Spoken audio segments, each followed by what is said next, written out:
Alright, so this video is going to hopefully be helpful to anyone that's got a Dodge LX car. So Charger, Challenger, Chrysler 300, they're all pretty much the same.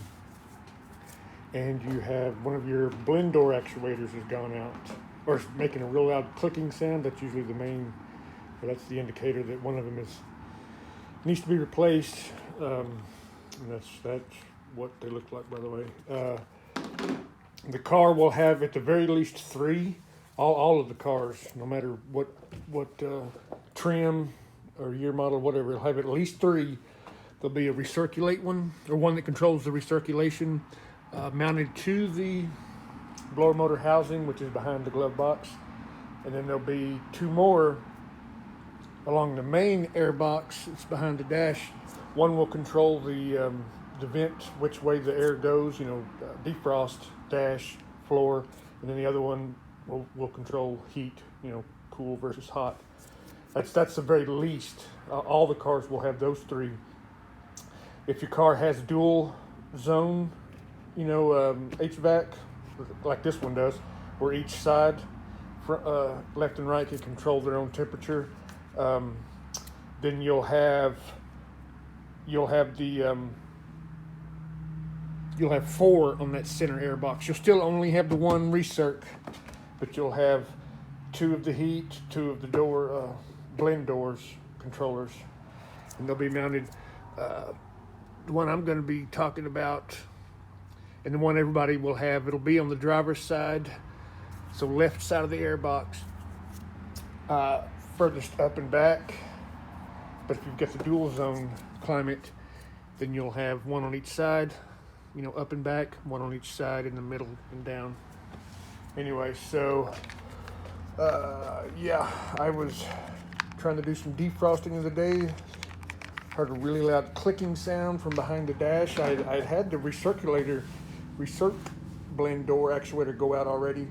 Made that same sound, but I could isolate it very easily to behind the glove box.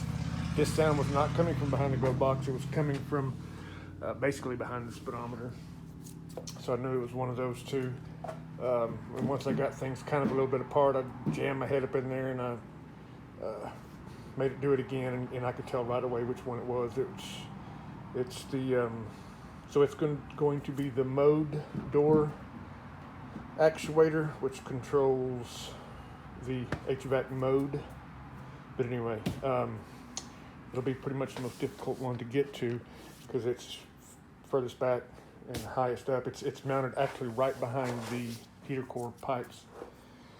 And yeah, it's a real bitch. Anyway, so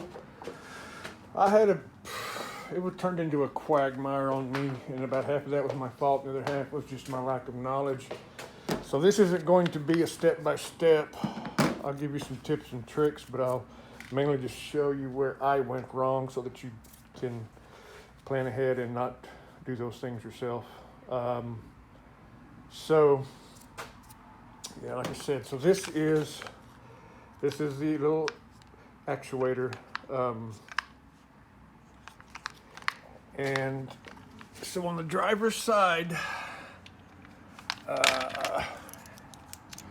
there'll be one further back and up. That's the one I had to do. That's the blend door one, and then one a little bit further up and down, and that's going to be the temperature one. Now, as far as seeing them, it's going to be very difficult. Let me see if I can do this right quick. It's going to be even more difficult on mine because mine is a Pursuit Charger, so it's got a column shift, which means it's got some hardware that's right in the way. Anyway, so yeah, I may not be able to do this very well. Hold the phone and the flashlight. So yeah, I guess you can't see that on the phone, on the camera. Okay. You can see the steering column there. Let me try a different flashlight. Maybe you can see that. So you can see the steering column there. As I'm pointing, well, if you can see the little aluminum looking pipes directly behind that are pipe, that's the heater core pipe.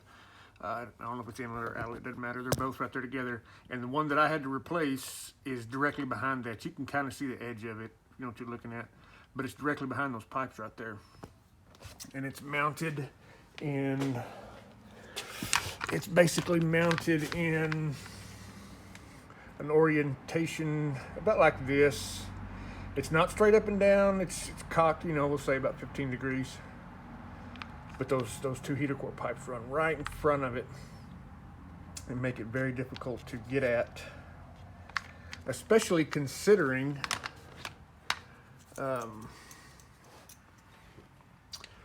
so what I would highly recommend doing, because there's just,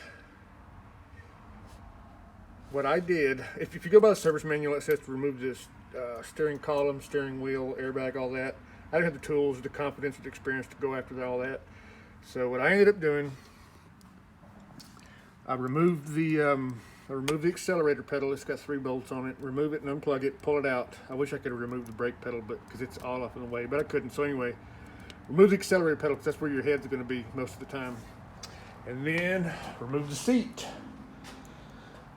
And what I did is I laid this little wheel, this creeper, this is basically a pad. I just laid it on the floorboard, crawled in the back door. You know, you put your head up under there and you'll be able to reach with one arm. You'll be able to get your left arm back up behind the dash. And so you're going to be doing everything one-handed and mostly by feel, because you're not going to be able to look at the same time as you've got your arm up in there.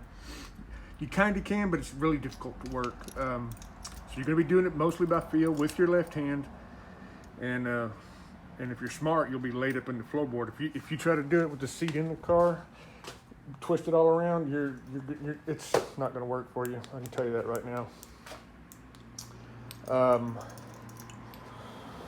All right, so yeah, and there's no light obviously behind the dash, so you'll want to figure out some way. I tried affixing, I have various flashlights. I tried affixing them to different things back behind the dash there and pointed at where I was working. It's just nearly impossible. I never did find a good way. The flashlights kept falling off, hitting me in the face. So you'll want to plan something for that. So this actuator,